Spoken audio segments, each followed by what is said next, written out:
Graça e paz, meus irmãos. Recebam saudações das igrejas em Colômbia, também do Paraguai. Estivemos com Altivir e minha esposa visitando nestes dias, e algumas aqui mesmo do Brasil, por onde temos passado.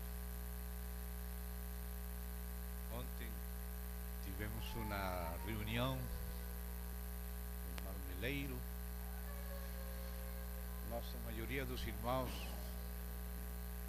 que hoje estou vendo aqui não estiveram lá, e tínhamos pensado, por causa de que o assunto precisa mais de uma reunião, dar uma continuidade entre as reuniões, mas a parte que estivemos vendo ontem era uma parte básica que se precisa ter clara para edificar acima dela. Então vai ser necessário no dia de hoje fazer alguma repetição, mas como a maioria não estava, essa repetição não vai sobrar. Mas os que estiveram, peço a paciência dos que já estiveram, por causa do que seja necessário repetir. Vamos a orar em nome do Senhor.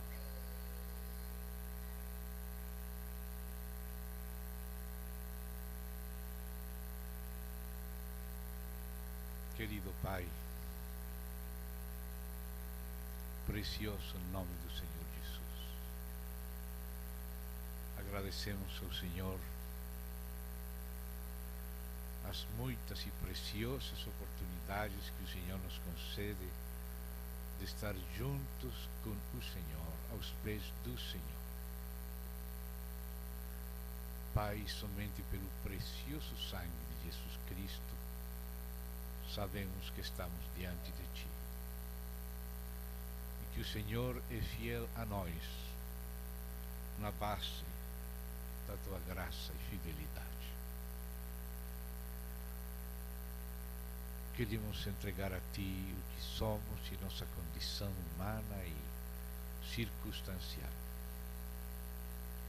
Queremos pedir a nosso Pai, em nome de nosso Senhor Jesus, que o próprio Senhor, pelo seu próprio Espírito, possa fazer a obra espiritual que só o próprio Senhor pode fazer. Senhor, não pretendemos conseguir nada de nós mesmos, mas sabemos que Tu podes fazer. Por isso pedimos a Ti que Teu Espírito possa obrar em nosso homem interior, escrever conforme Tuas promessas em nossos entendimentos, mente, coração e espírito, nas Tuas palavras. O Senhor nos conquiste para caminhar com o Senhor e acompanhar o Senhor da mão do Senhor como uma noiva. Ajuda-nos a viver nestes tempos que faltam como pessoas que, como Enoque, caminham com Deus. Senhor, não queremos caminhar sozinhos, separados, nós mesmos. Precisamos caminhar contigo e pedimos Teu socorro.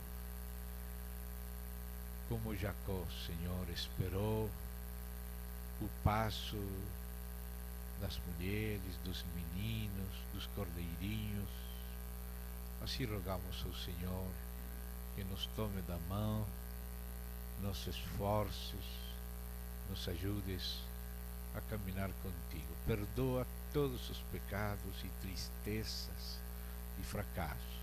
Limpa-nos com Teu sangue. E, Senhor, toma-nos contigo e para Ti. Só queremos alegrar Teu coração por meio de Jesus Cristo. Essa é a nossa vida, Senhor. Que cada um dos presentes possa ser mais e mais conquistado e capturado pelo Senhor, para que sejamos realmente do Senhor nestes tempos. Defende-nos primeiro de nós mesmos, de nossos pecados, vilezas e toda ruindade, e também defende-nos de nosso inimigo, de nossos inimigos. Guarda-nos para ti. Alimenta-nos e abre nossos olhos, no precioso nome de Jesus Cristo. Amém. Confiamos a ti a consideração da tua palavra. Amém. Em nome do Senhor Jesus. Gostaria que começássemos no livro de Atos dos Apóstolos, no capítulo 13. Obrigado. Atos capítulo 13, donde aparece um discurso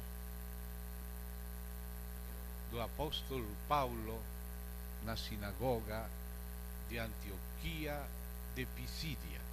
Tem Antioquia de Síria, de onde eles saíram, foram para Chipre, Salamina, Pafos, e daí passaram para o continente que hoje é Turquia, aquela província antiga da Ásia Menor, e foram para Antioquia de Pisídia, outra Antioquia.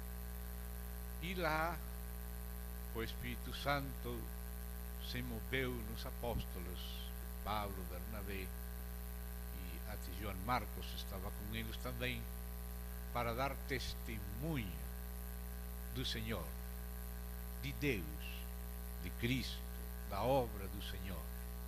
E pelo Espírito Santo, graças a Deus, Lucas registrou aquele testemunho vindo dos céus para aquelas pessoas naquela região. E ele fala umas palavras, Paulo, usando um verso que se encontra em Abacuque. Então, eu gostaria que os meus irmãos também pudessem abrir junto com Hebreus e com Atos 13, Abacuque 1. Vamos abrir os dois para comparar. Livro de Abacuque, capítulo 1. Abacuque vem depois do profeta Naum e antes do profeta Sofonias.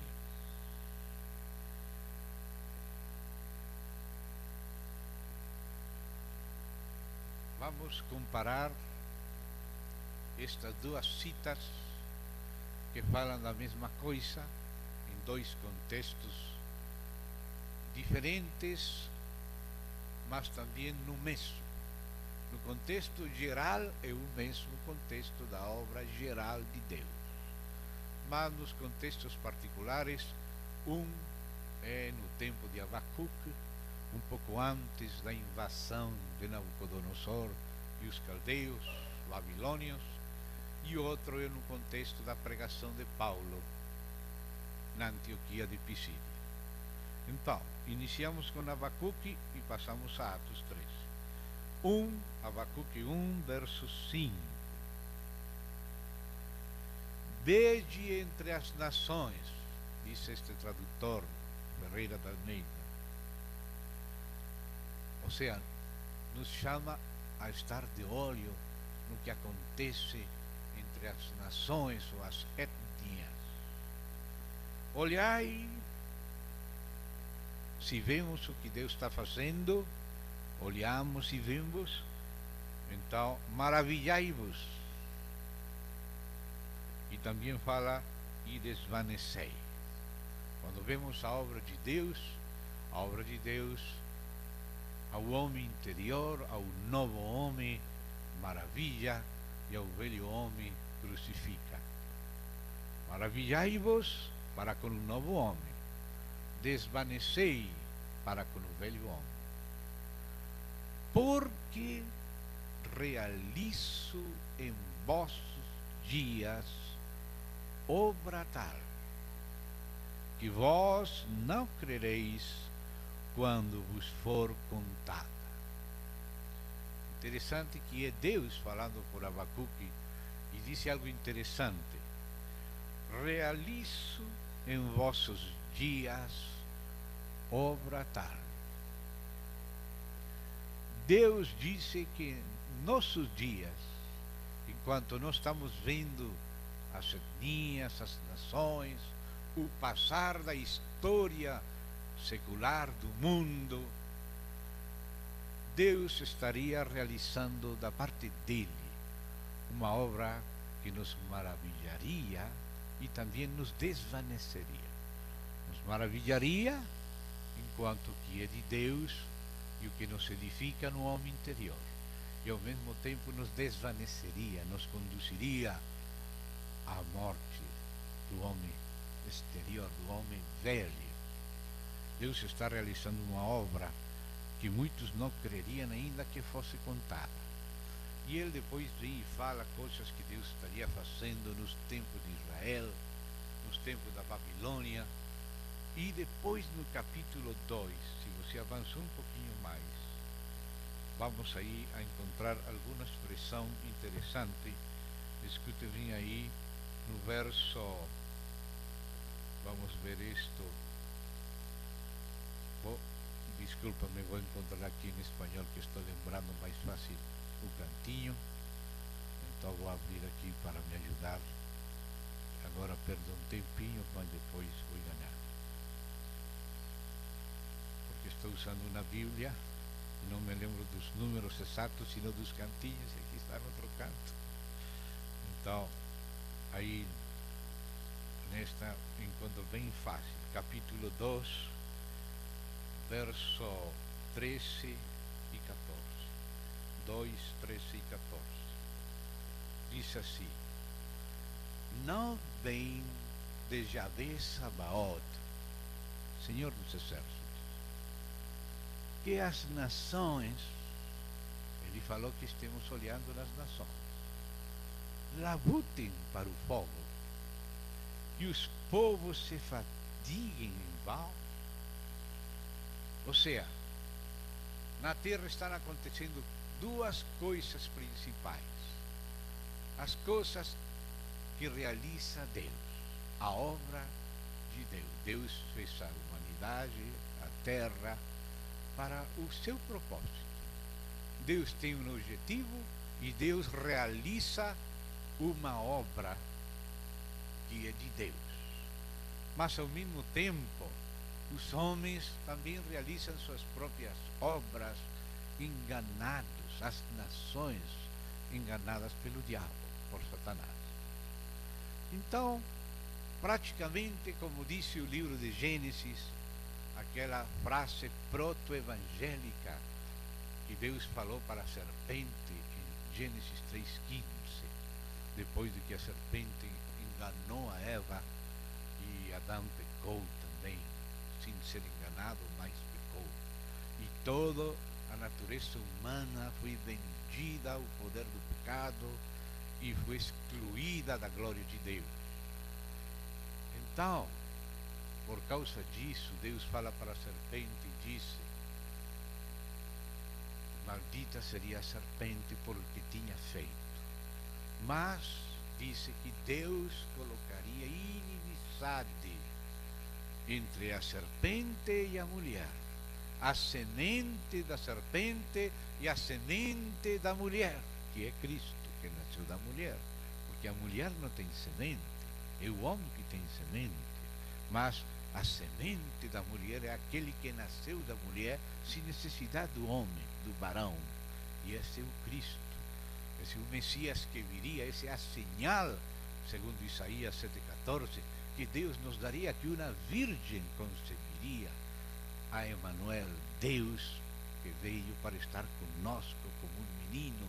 E aí fala no capítulo 8 de Emanuel, no capítulo 9 de Isaías, fala desse menino, que é Cristo. Então, a semente da mulher esmagaria a cabeça da serpente e somente seria ferido pela serpente no calcanhar.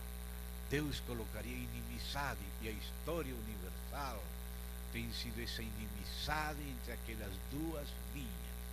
A linha de Deus, que é aquela da semente da mulher, e a linha da serpente, que é aquela serpente antiga, que vira dragão com muitas cabeças, com muitos chifres, que são chamadas pelos homens de civilizações universais, mas que é edificação do mundo, a corrente do mundo, o rio que vai para a perdição. Mas a outra linha é a linha de Deus, a linha de Cristo, a linha do Espírito, a linha do povo de Deus. Então, Deus manda que olhemos nas nações e vejamos essas duas coisas. Por uma parte, a obra que Deus realiza, e por outra parte, a obra em vão que realizam as etnias ou nações.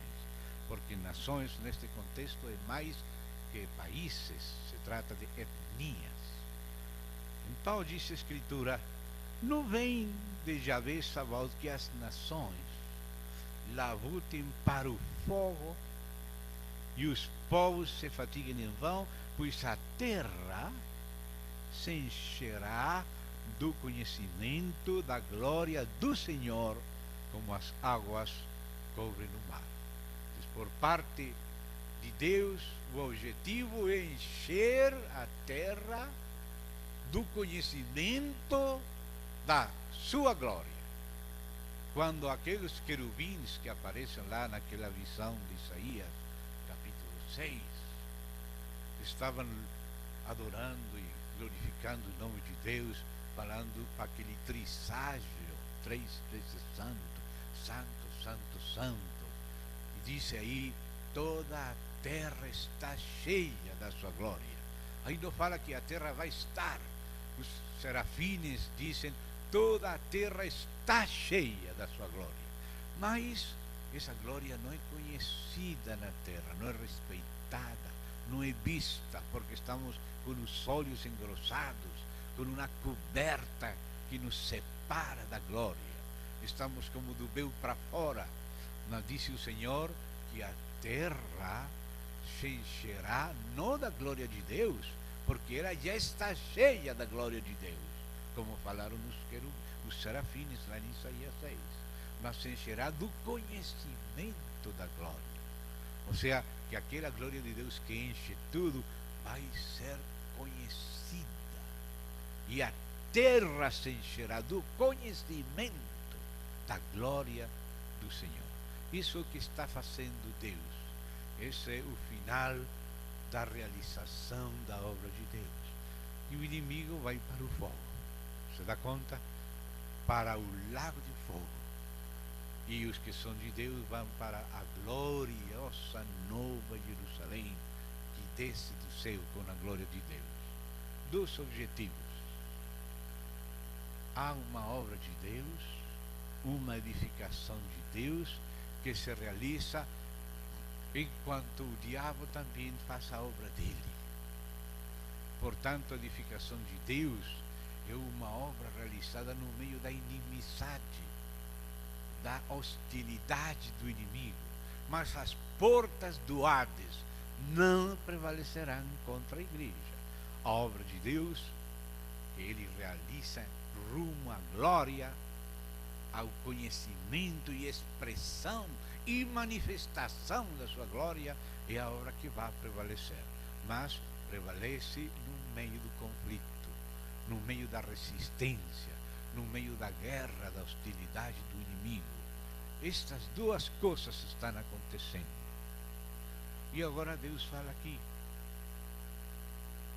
os povos, as nações, labutam para o fogo, e os povos se afatiguem em vão. A terra se encherá do conhecimento da glória do Senhor. Então, isso que está acontecendo, lá no capítulo 1:5, diz: veja entre as nações, olhai, maravilhai-vos e desvanecei. Aquilo que vem de Deus é para maravilha, aquilo que vem da carne, que vem caído, que está debaixo do poder do pecado, é para se desvanecer. Porque realizo em vossos dias obra tal. Então, quando Deus diz realizo em vossos dias obra tal, aparece o que podemos chamar a obra de Deus. A obra de Deus. Há uma obra que Deus está fazendo. Já antes de começar a criar, Deus planejou. Deus teve em seu coração um propósito. E houve uma decisão intratrinitária. A Trindade de Deus já falou fazer essa obra. Deus falou, façamos o homem à nossa imagem, conforme a nossa semelhança, e senhoreie, etc. Aí nessas palavras, que são o compromisso de Deus de fazer, aí está involucrado, envolvido o Pai, o Filho e o Espírito. Por isso fala em plural, façamos o homem. O Pai tem a sua parte nesta obra que Deus realiza. O Filho tem também a sua parte. O Espírito tem a sua parte. E também o homem tem a sua parte. Porque Deus falou, façamos o homem a nossa imagem. Então esse homem não é somente façamos um homem. Ele falou em sentido coletivo, em sentido genérico, um gênero humano. Façamos o homem coletivo, conforme a nossa semelhança, a nossa imagem, conforme a nossa semelhança, e senhoreia. Deus vai delegar a esse homem, no qual ele quer morar e se formar, também se canalizar e realizar as coisas juntamente com o homem, entregar o domínio e a representação ao homem coletivo. Isso equivale àquela passagem também de Gênesis 2, quando em figura de Cristo, como nos ensina o Espírito Santo por Pablo em Romanos, quando se refere a Adão, dice Paulo em Romanos, Adão, o qual é figura de aquele que viria. Então Adão, ainda que é um personagem histórico, e por isso nós estamos aqui, se ele fosse um mito, nós não estaríamos aqui, porque pessoas humanas não nascem de mitos, pessoas humanas nascem de pessoas humanas. Então se estamos aqui é porque houve um primeiro homem cujo nome é Adão, mas também esse primeiro Adão histórico é chamado figura de aquele que viria, de Cristo. E segundo os Coríntios 12 também nos apresenta, e Efésios capítulo 5, nos apresenta a Eva como figura da igreja, assim como Adão teve aquele sonho e Deus tirou a costela e edificou para ele uma mulher, assim Cristo também no sonho profundo da morte, também como Adão foi ferido na costela, no costado, e saiu sangue e água, para que exista uma noiva remida para Deus, para Cristo. Então é uma figura Adão de Cristo e Eva da igreja. E quando Deus falou, far-lhe-ei ajudadora idônea, não é bom que o homem esteja só, far-lhe-ei. Esse far-lhe-ei equivale a que lhe façamos o homem. Agora, Jesus falou aquela parábola que todos nós lembramos, de um rei que quis lhe fazer bodas a seu filho. E por isso preparou tudo. Para lhe fazer bodas a seu filho, ele matou aqueles cordeiros, toda aquela obra de Cristo, com o objetivo de que seu filho tenha noiva, se case, fazer bodas para o filho. Então esse é o propósito de Deus. Aquele rei era a figura de nosso Pai. Quis, esse é o propósito eterno de Deus, fazer bodas ao filho. Far-lhe-ei a Adão, figura de Cristo, ou seja, farei a Cristo uma ajudadora idônea, uma igreja gloriosa, cada vez mais gloriosa. E é Deus que faz isto, é Deus que faz este presente para dar. Far-lhe-ei Quando diz façamos, aí está a obra que Deus realiza, esse fazer de Deus. Façamos, far-lhe-ei, é a obra que Deus se propôs fazer. Aí está a igreja e aí está o reino, quando diz e domine sobre os peixes do mar, as aves do céu, ou seja, o lugar onde se estava movendo a serpente, o príncipe da potestade do ar, a serpente que rasteja pela terra, aquele Apolião lá no poço do abismo. Mas agora quem vai reinar aí é o homem novo em Cristo, que é a igreja. Então, claro que há uma guerra. Esse trabalho de Deus é no meio de uma inimizade constante, do inimigo espiritual, usando nossas debilidades humanas.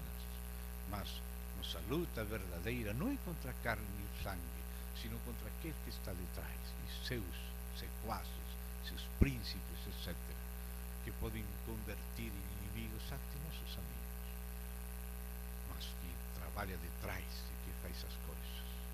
Então, amados, a palavra de Deus vem nos falando dessa obra, e dessa mesma obra é que Paulo faz menção. E agora vamos lá para Atos capítulo 13, onde vamos ver a mesma citação, mas num contexto posterior.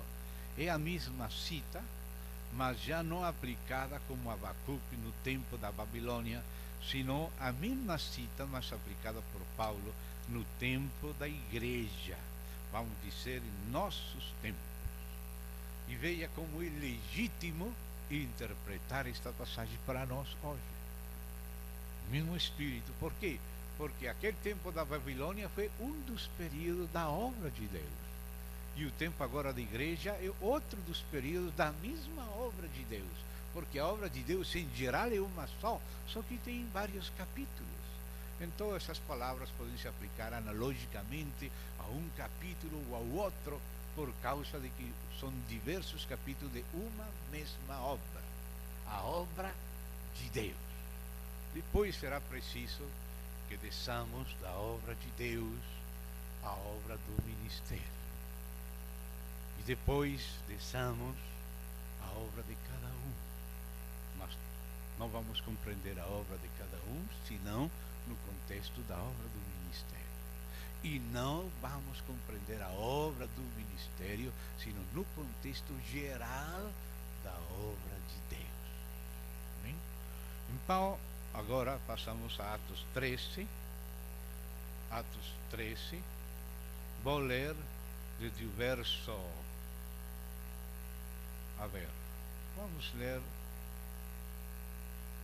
desde o verso, para pegar o contexto, 37 ou 36. Porque, na verdade, tendo Davi servido a sua própria geração, conforme o desígnio de Deus, note, Davi servindo a sua própria geração, nós também temos que servir a nossa geração, conforme o desígnio de Deus. A obra de Deus é de geração em geração, não começa nem termina com nossa geração. Nós estamos sobre os ombros das gerações anteriores, e sobre nossos ombros a nova geração, até a final, tem que trabalhar rumo ao propósito final de Deus.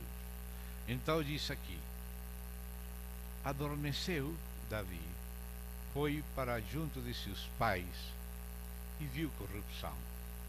Porém, aquele a quem Deus ressuscitou não viu corrupção.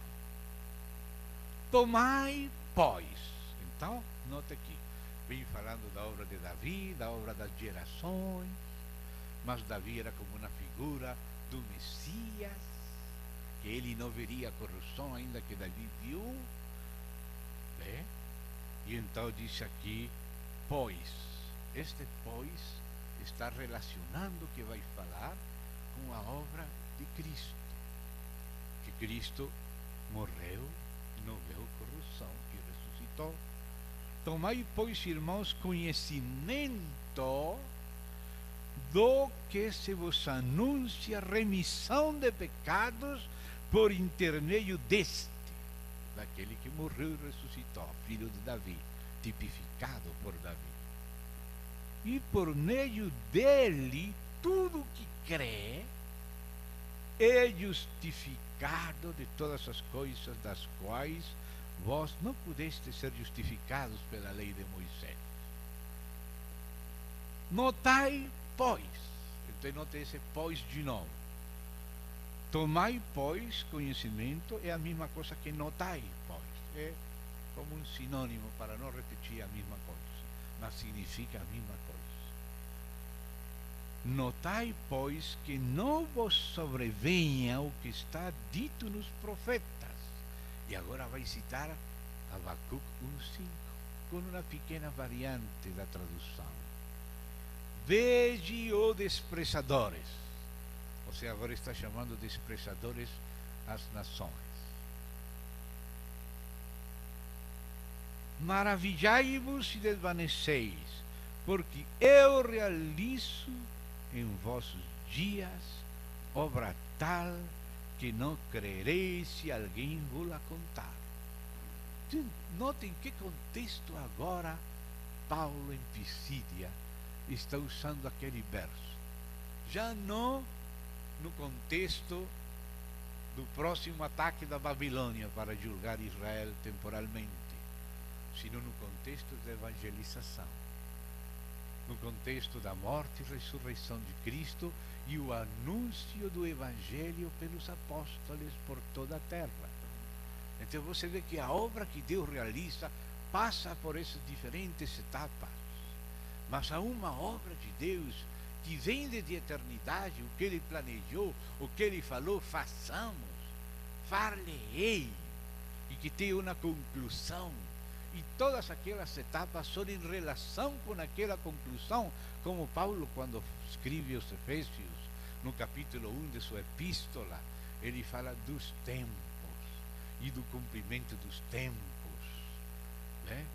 Então, ele, quando fala dos tempos, a palavra é os eones, aiones, eras, períodos da história, todos em função de um cumprimento final, a dispensação do cumprimento dos tempos. Ou seja, que os tempos têm um cumprimento, cada era alguma coisa é realizada da obra de Deus, para que na próxima era uma nova coisa seja realizada, e na próxima uma nova coisa, até cumprir o que Deus falou que faria. Então ele usa todas as gerações para terminar na dispensação ou economia do cumprimento dos tempos, quando toda a terra será cheia do conhecimento da glória de Deus. Então, ao longo da história, essa inimizade e esses dois trabalhos, aquele de Deus e aquele do inimigo, estão acontecendo em meio de guerra. Inimizade, porém, entre ti e a mulher, entre a semente da serpente e a semente da mulher. Amém? Então, está acontecendo uma obra do inimigo, maquinações do adversário, mas ao mesmo tempo está vendo uma obra de Deus. E o inimigo quer devorar aquele menino que aquela mulher vai parir, né? Mas esse menino está destinado a reinar. Amém? O inimigo vai para o fogo e o povo de Deus vai para a glória. Amém? E o propósito há de se cumprir.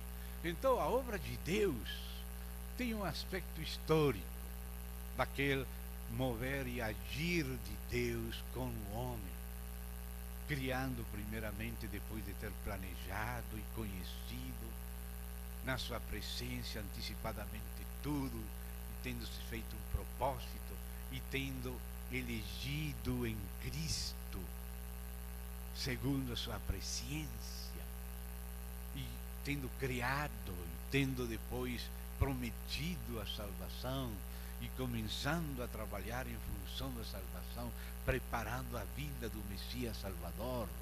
E depois Deus trabalhou na obra, Deus estava em Cristo, reconciliando consigo o mundo, Deus falou muitas vezes, de muitas maneiras, aos pais pelos profetas. Nós estávamos esperando chegar o Filho. E passou o Antigo Testamento e chegamos no Novo Testamento. E agora no Novo Testamento Deus nos fala pelo Filho, pelo seu Espírito, sua palavra e seu corpo, que tem o mesmo testemunho.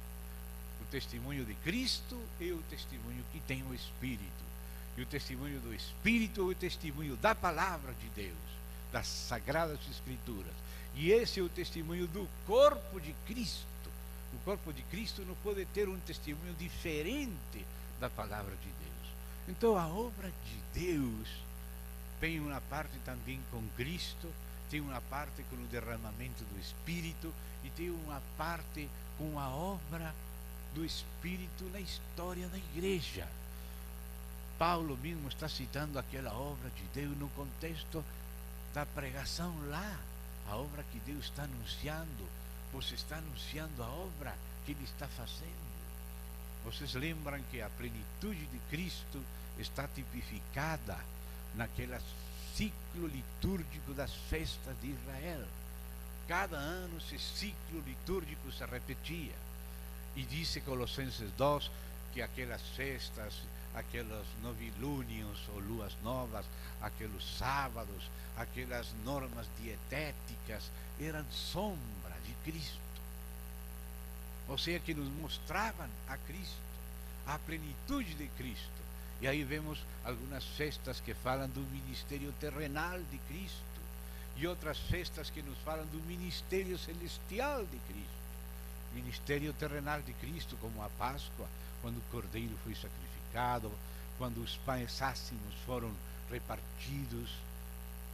Ele partiu aquele pão ácimo e falou: este é meu corpo, tomai, comei. O pão que eu darei é a minha carne, a qual eu darei pela vida do mundo. Aquela obra primeiro objetiva de Cristo derramando o seu sangue, mas também aquela obra subjetiva de Cristo em nós, porque o sangue tem que estar fora de nós, acima do dintel da porta, como na Páscoa, mas também a carne do Cordeiro tem que ser digerida dentro de nós com aqueles pães. Então essas festas representam a obra de Cristo no aspecto histórico objetivo e no aspecto espiritual subjetivo. Ele tem que ressuscitar e ressuscitou como aquelas primícias. E depois o Espírito foi derramado e depois vem aquelas outras festas do Cristo ascendido, do ministério celestial de Cristo. Porque aquele que se fez carne, que viveu na vida, que foi provado em tudo, morreu na morte expiatória. Tudo isso é a obra que Deus tem estado realizando. E a parte do Filho, o parte falou façamos, o Filho falou façamos com o Pai, o Espírito falou façamos com o Pai e o Filho, e agora o Filho fez sua parte terrenal e ascendeu, agora está à destra do Pai como advogado, como sumo sacerdote, como Senhor, como juiz, como soberano do Rei da Terra, como aquele que é cabeça da igreja, aspecto do ministério celestial de Cristo, que também é a obra que Ele realiza, e enquanto Ele realiza essa obra celestial, seu Espírito opera pela igreja. E agora a obra do Senhor é através da igreja. Agora o Senhor fala em Apocalipse, aquele Cristo glorificado, aquele que vencer e guardar as minhas obras até o fim, eu lhe darei autoridade sobre as nações e a regerá com vara de ferro. Agora você vê essa frase, que guardarei minhas obras até o fim.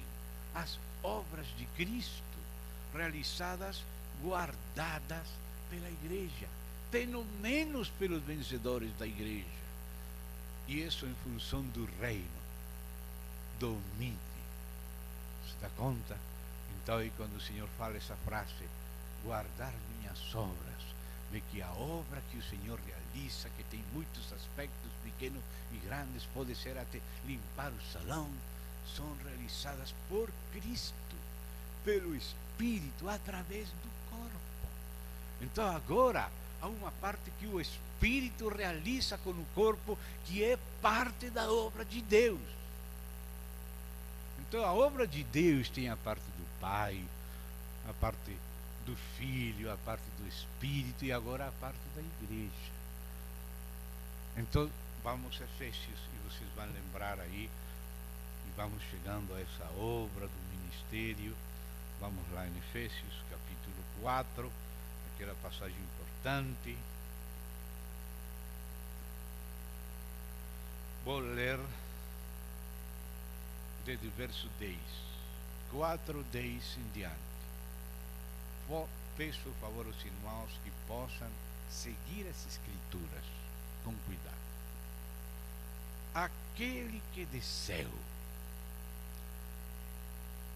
diz, estava com o Pai e vim ao mundo. Agora deixa o mundo e volta ao Pai. Aquele que desceu e também o mesmo que subiu acima de todos os céus. Agora, ele veio para uma parte dessa obra e ascendeu para outra parte dessa obra de Deus. É a obra de Deus ao longo de toda a história. E disse qual é essa obra de Deus, aqui está sintetizada para que ele ascendeu, para encher todas as coisas. Porque é Deus em tudo e expressado por tudo, a glória de Deus manifesta. Por isso em 1 Coríntios diz que o Filho se sujeitará ao Pai que lhe sujeitou a ele todas as coisas, para que o Pai seja tudo em tudo, para que Deus esteja presente em todas as coisas. Ele está presente, mas não é conhecido, para que seja manifestado através de todas as coisas e todas as coisas sejam realizadas à plenitude por Deus. E Deus glorifique e realize as coisas nele, por seu Filho, por seu Espírito. E dentre todas as coisas, a primeira é a Igreja, que é as primícias da sua criação. Então, irmãos, aqui continua e diz, verso 11: e Ele mesmo, amado, nestes dias é muito importante sublinhar isso. A obra de Deus só pode ser realizada por Deus. Se Deus não está aí no início, no processo e no objetivo, não é obra de Deus. Dele, por Ele e para Ele é que são todas as coisas. Então, é uma obra que tem que ter origem em Deus, sustento em Deus e ser para a glória de Deus. Essa é a obra de Deus. Se não tem origem em Deus, se não é sustentada, conduzida, ajudada, fortalecida por Deus, e se não é para a glória de Deus, não é obra de Deus. É outra obra do outro, mas não é de Deus. Então, essa frase aqui é muito importante. E Ele mesmo. Porque hoje em dia, irmão, Satanás quer usurpar o direito de Deus. Esse é o que está no coração dele. Ele está cheio de inveja e de rivalidade contra Deus. Essa é a característica do diabo. Ele está sempre querendo nos caluniar a Deus, nos apresentar um Deus distorcido, criar um prejuízo em nosso coração contra Deus e o que é de Deus. Que é o que ele falou a Eva quando ela foi enganada. Ela foi enganada porque ela creu na serpente. E a serpente começou a falar mal de Deus. Começou a apresentar uma imagem distorcida das intenções de Deus. Disse, como que Deus falou que não pode comer de toda árvore de conhecimento do bem e do mal. Olhe como os falsos testemunhas se parecem com a verdade. É verdade que Deus falou para Adão e para Eva através de Adão. O dia que comais da árvore do conhecimento do bem e do mal, morrereis. Mas o diabo colocou uma má intenção. Com que Deus disse, se disse, isso disse, que o dia que comais da árvore morireis. Sim, isso Deus disse. Mas ele acrescentou, não morireis, sino que sereis semelhantes a Deus.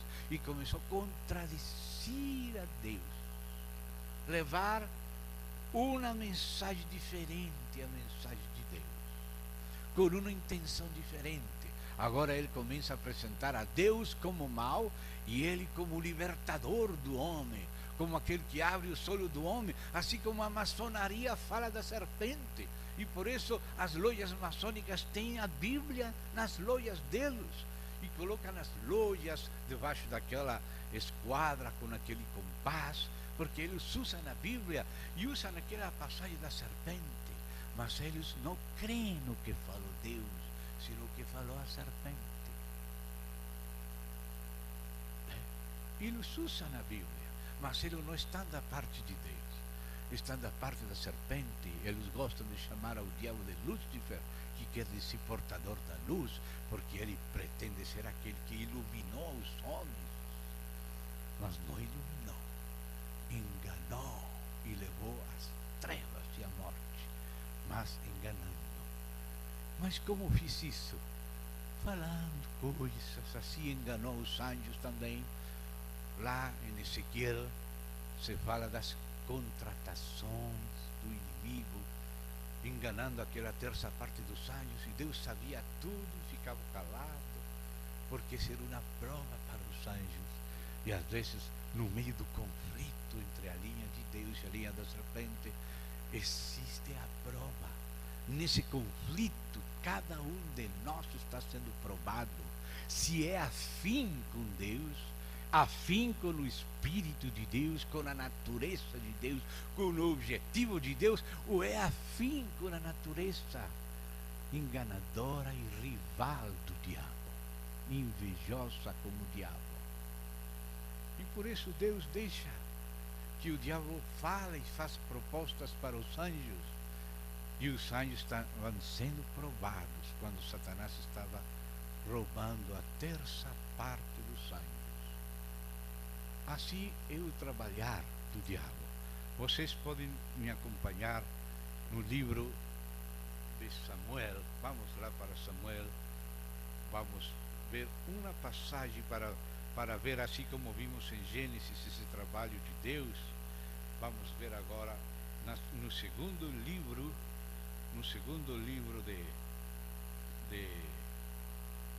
de Samuel, capítulo 15.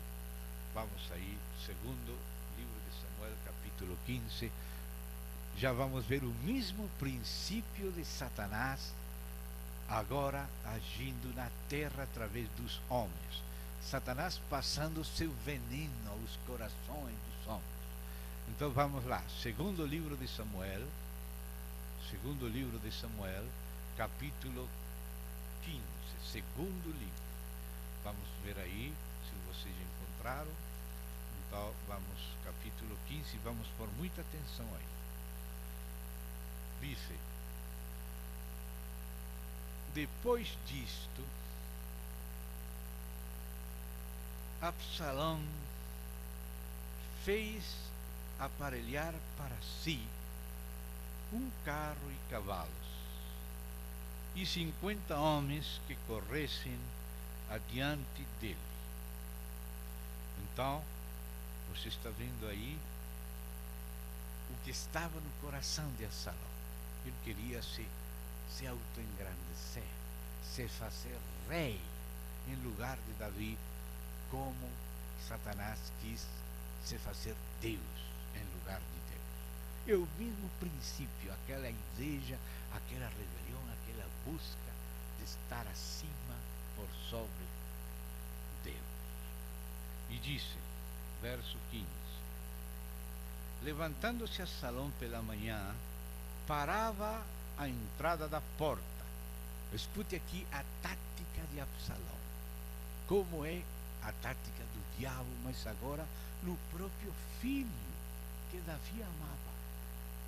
E disse: E a todo homem que tinha alguma demanda para vir ao rei a juízo, o chamava Absalão a si e lhe dizia: de que cidade és tu?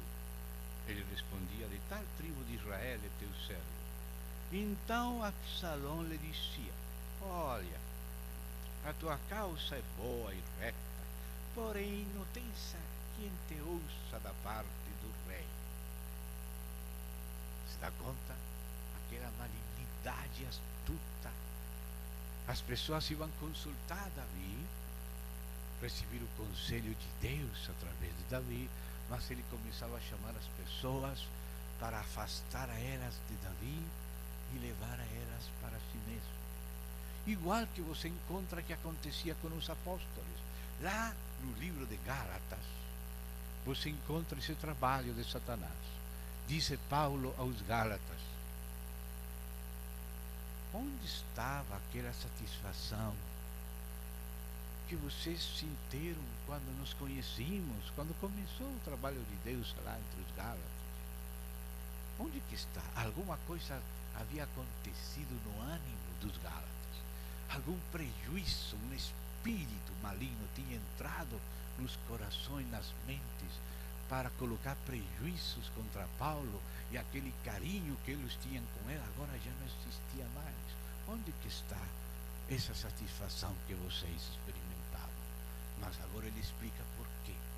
Disse: eles querem afastar-vos de nós, para que vós tenhais zelo por eles. Se dá conta? A mesma coisa que fiz o diabo no jardim do Éden, a mesma coisa que fiz aqui a Absalão, é a mesma coisa que fizeram aqueles para afastar as igrejas da Galácia daquela comunhão limpa que tinham com Paulo. Esse trabalho de prejuízo, de semear dúvidas, prejuízo, rivalidades, para roubar a água do molino para eles. Então, seguimos lendo em 2 Samuel 15.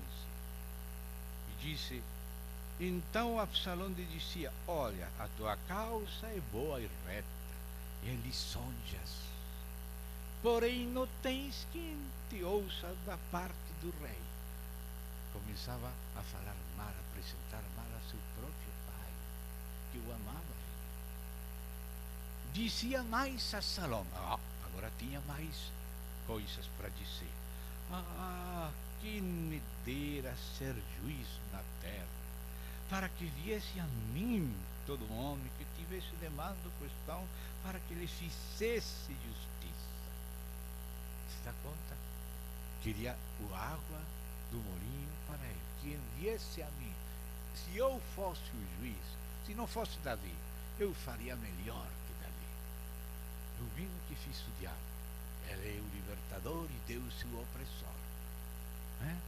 O mesmo que fez a mulher de Potifar. Ela queria fazer pecar a José. E como José não caiu, então ela se disfarçou, acusando a José do que ela fez. Foi ela que fez. Mas para ela ficar limpa, começou para se esconder, acusando a José. E José foi parar como Cristo, levando a culpa que ele não tinha, e foi para a prisão. José é uma figura de Cristo. Então, a figura de quem é a mulher de Potifar. Então, diz aqui, voltando para Samuel, 2 Samuel 15. Também, verso 5, quando alguém se chegava para inclinar-se diante dele, ele estendia a mão, pegava dele e o beijava. Desta maneira fazia Absalão a todo o Israel que vinha ao rei para juízo, e assim ele furtava o coração dos homens de Israel. Assim furtava o coração. Paulo pergunta aos Gálatas: onde está aquela satisfação que vocês sentiais Eu me lembro que vocês estavam até dispostos a me dar seus próprios olhos porque eu cheguei por causa de uma enfermidade, cheguei lá no meio de vocês, porque ele tinha ficado cego quando o Senhor apareceu para ele no caminho para Damasco, e sempre tive aquela dificuldade nos olhos, e por causa dessa enfermidade disse que ele foi lá para a Galácia, mas eles o receberam no início como se fosse um anjo, um mensageiro de Deus. Mas depois veio o diabo, como Paulo já tinha falado. Ele falou aos Efésios: eu sei que depois da minha partida, algum de vós mesmos, dos próprios anciãos da igreja, se levantarão falando coisas perversas para levar tras si os discípulos. Esse é o trabalho do diabo. Essa é a característica da natureza do inimigo. Assim é como ele trabalha. Né? O diabo vai fazendo as coisas sutilmente, aí tranquilo, semeando, aí aos pouquinhos aquelas gotinhas, palavras malignas, como vocês encontram aí na segunda epístola de João, quando João fala o que fazia Diótrefes. Diótrefes não queria receber os apóstolos, porque ele queria ter a primazia, e por isso não recebia João e os outros. E disse que parloteava com palavras malignas contra os apóstolos. E aquele parloteio de palavras malignas é como aquela gotinha de veneno de Absalão, roubando o coração do povo para se afastar de Deus, da obra de Deus através de Davi, ou através de Paulo, ou através de João. Todo com falsos testemunhos. Mas, amado, não pense você que os falsos testemunhos são uma coisa horrível. Não. O diabo, ele é muito sábio. Ele não vai falar as coisas como se fosse o diabo. Ele vai se apresentar como anjo de luz. Ele vai agir teatralmente. Ele vai pegar alguma frase que foi falada, mas com outro sentido, com outro espírito, com outra intenção, vai tirar ela do contexto, vai descontextualizar, vai ocultar um pedacinho acá, vai acrescentar um pouquinho lá e vai usar parecendo ser verdade, mas a palavra diz que é falso testemunho. Quando Jesus estava sendo julgado, se apresentavam muitos falsos testemunhos, mas se você escuta esses falsos testemunhos que diziam, parece que diziam de verdade o que Jesus tinha falado, mas com alguma diferença, uma variante onde estava a falsidade. Eles falavam: este homem falou que destruiria o templo e em 3 dias se ia levantar. Não falavam assim os falsos testemunhos acerca de Jesus? E Jesus, acaso não tinha falado: destruir este templo e em 3 dias o levantarei? Falou Jesus essas palavras? E essas palavras não são parecidas àquelas que falavam os acusadores? Mas qual era o verdadeiro sentido e em que espírito Jesus tinha falado essas palavras? Jesus tinha falado assim, se referindo a ele mesmo, não ao templo de pedra. Disse, por isso, quando ressuscitou o 3º dia, os discípulos se lembraram do que tinha falado, entenderam o verdadeiro sentido de Jesus, porque até esse tempo os próprios discípulos tinham entendido mais parecido com os falsos testemunhos que com o verdadeiro sentido. Qual era a acusação que havia contra Paulo? Oh, este homem é uma peste, vai por toda parte provocando divisões entre os judeus, proibindo a circuncisão, falando contra Moisés, falando contra a lei, falando contra o templo. Não falou assim esse Tértulo, falando isso de Paulo? E quando você lê a carta de Paulo, Paulo fala: a circuncisão de nada serve senão a nova criação. E não estamos debaixo do regime da lei, sino do regime do Espírito. Mas qual era o verdadeiro espírito de Paulo? Não era verdade o que Paulo estava falando? Que a profecia não falava do Messias? Não falava da transição do antigo pacto ao novo pacto?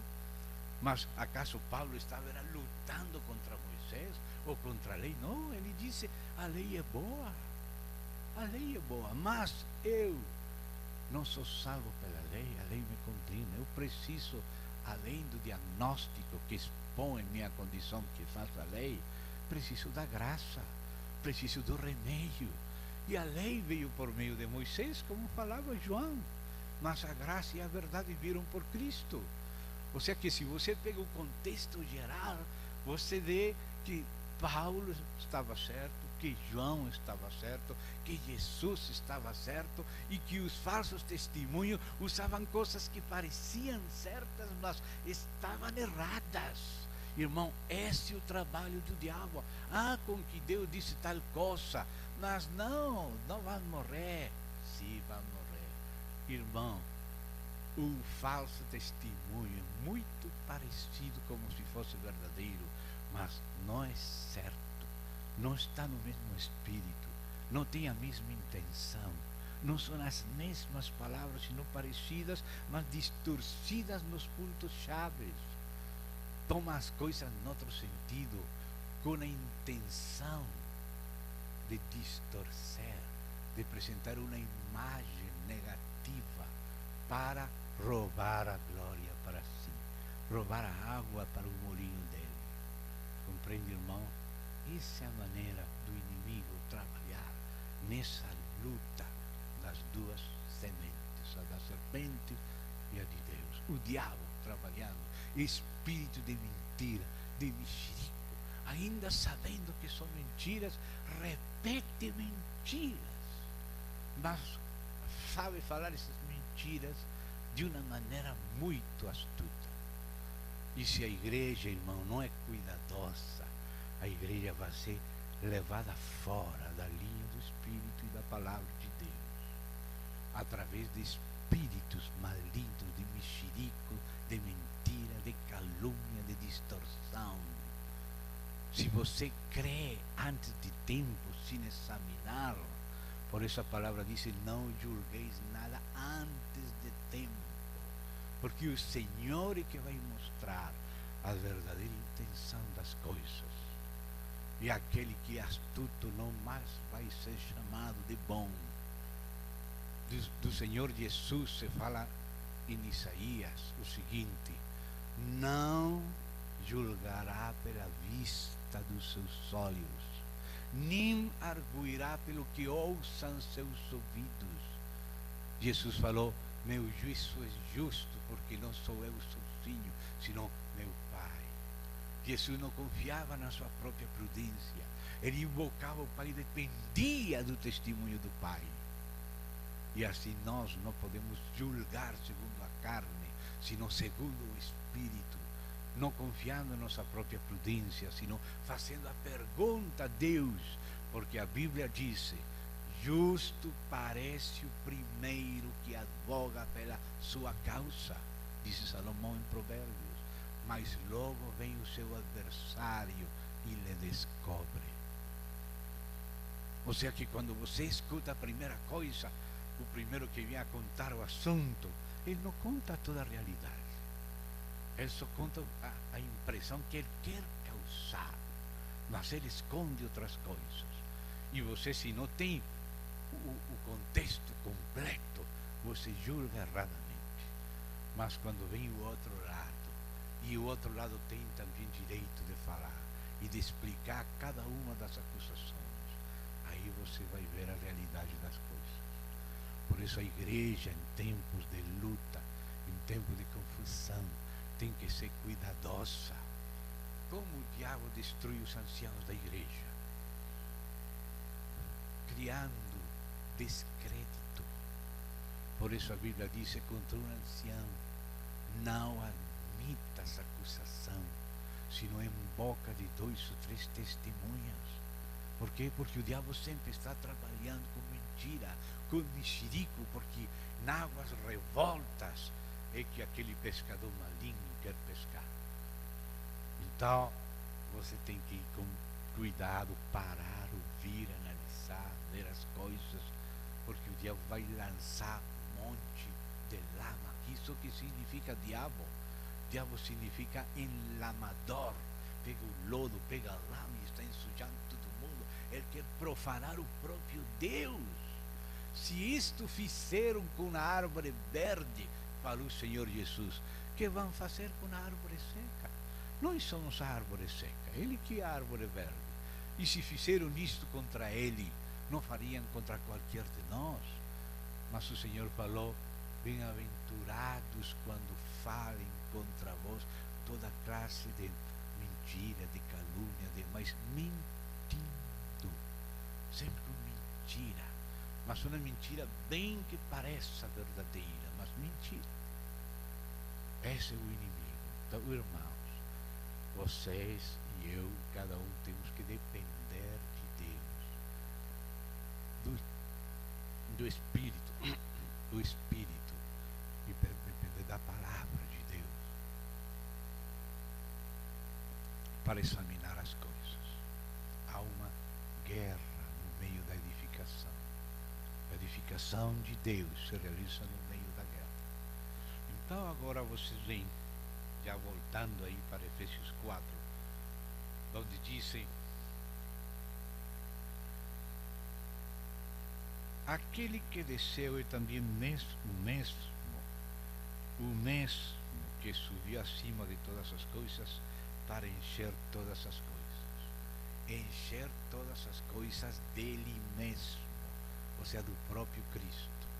E agora diz, e ele mesmo concedeu, o verbo é edoquem, deu. Agora chegamos dentro de diferentes capítulos da obra de Deus, que avança no meio da obra do inimigo, e por isso fizemos estas ilustrações. Agora vem o capítulo que toca a igreja. Cristo ascendeu, enviou o Espírito, e ele mesmo. Não há homem na terra que possa fazer isto, nem para fechar o que Deus abre, nem para abrir o que Deus fecha. Não é você que nomeia, não é você que abre ou fecha portas, é Deus que envia, Ele mesmo dá à igreja apóstolos, vários, profetas, vários, evangelistas, vários, pastores e mestres, vários. Ele mesmo faz isso. E não sempre nos pede permissão a nós. E não sempre conforme a nosso gosto. Porque não é o homem que julga segundo as aparências e também com intenções erradas. É Deus que conhece os corações. Ele mesmo quem dá à igreja estas pessoas para aperfeiçoar os santos, para a edificação do corpo de Cristo. É Deus mesmo, é Cristo mesmo.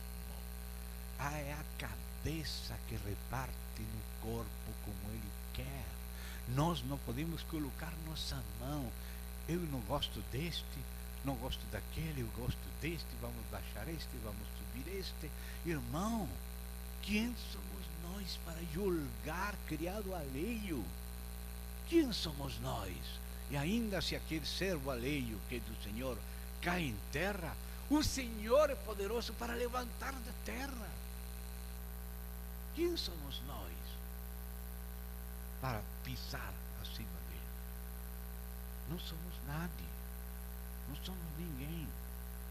Ele mesmo. Por isso, como começa a epístola mais antiga de Paulo? Vocês sabem qual é a epístola mais antiga de Paulo? Ainda mais antiga, Tessalonicenses e Coríntios, Gálatas. Gálatas, diz Paulo, quando Pedro veio a Antioquia, ele estava na Antioquia. guia quando escreveu a carta aos Gálatas. E como começa a carta aos Gálatas? Olhe como começa a carta aos Gálatas. Paulo, apóstolo, não da parte de homens, nem por intermédio de homem algum, mas por Jesus Cristo e por Deus Pai, que o ressuscitou dentre os mortos, e todos os irmãos, meus companheiros, as igrejas da Galácia. Então, olhe como Deus envia. Ele mesmo deu à igreja apóstolos. Paulo, apóstolo não da parte dos homens, ele mesmo, nem por intermédio de homem algum, ele mesmo, mas por Jesus Cristo e por Deus o Pai.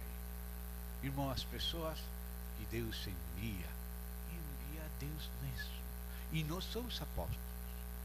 Ele mesmo deu uns para apóstolos, e ele mesmo deu uns para profetas, e ele mesmo que deu evangelistas, e ele mesmo que deu profetas e mestres. E já depois vai falar para que ele deu isto. Mas primeiro nós estamos detendo que foi Deus que deu. Ou seja, que os que recebem aos que Deus envia, a Cristo recebem. E quienes recebem Cristo, recebem o Pai, que o enviou a Cristo. Quem rejeita aos que Cristo envia, não somente rejeita a eles, rejeita a Cristo que enviou eles, e rejeita o Pai que indicou a Cristo a quem se enviar. Então, nestas coisas, irmão, introduzir-nos a mão na panela é muito delicado. Nós não podemos servir aos irmãos caldo de nossa mão na panela. Uma vez estávamos por viajar fora do país e o Senhor nos deu um sono, nos explicando o que aconteceria enquanto estávamos ausentes. E mostrou umas pessoas que estavam servindo um caldo para os irmãos de uma panelona grande, e mostrou quem eram. O caldo era da mão deles.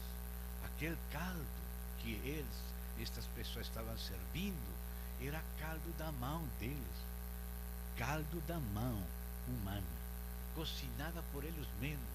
Colocaram suas mãos no caldo, cocinaram suas mãos e serviam no caldo das suas mãos os irmãos. O Senhor nos mostrou, antes de viajar, as pessoas que iam colocar na sua mão para ser comida supostamente para os irmãos, coisa da sua própria mão. Mas é Ele mesmo. A obra de Deus tem que ser dele, tem que ser por Ele, tem que ser para Ele. Muita coisa não se faz com esse espírito e esse objetivo. Está à mão do homem. Quando está à mão do homem, quer substituir a mão de Deus, porque esse é o trabalho de Deus. Mexer, querer colocar a sua mão e colocar baixar coisas que nada tem que ver. Nem sequer Davi ousou tirar Saul, porque Deus colocou Saul, e com Saul provou Davi, e Davi foi aprovado, e por isso Davi foi um homem conforme o coração de Deus. Mas quando nós queremos colocar nossa própria mão, apressar, fazer as coisas, é o que estava fazendo Diótrefes, e que João falou isso. Ele não nos recebe, ele quer ter primazia, e ele disse claramente, João expulsa os irmãos da igreja que nos recebem, e disse João, pelo Espírito, eu vou ter que fazer uma coisa quando volte para lá. Eu vou ter que lembrar as coisas que ele faz. O Espírito Santo mandou a João lembrar os fatos de Diótrefes, para que a igreja não imite o mal. Porque aquele que faz da maneira que fez de outros não conhece a Deus. Não conhece a Deus. Então, amado,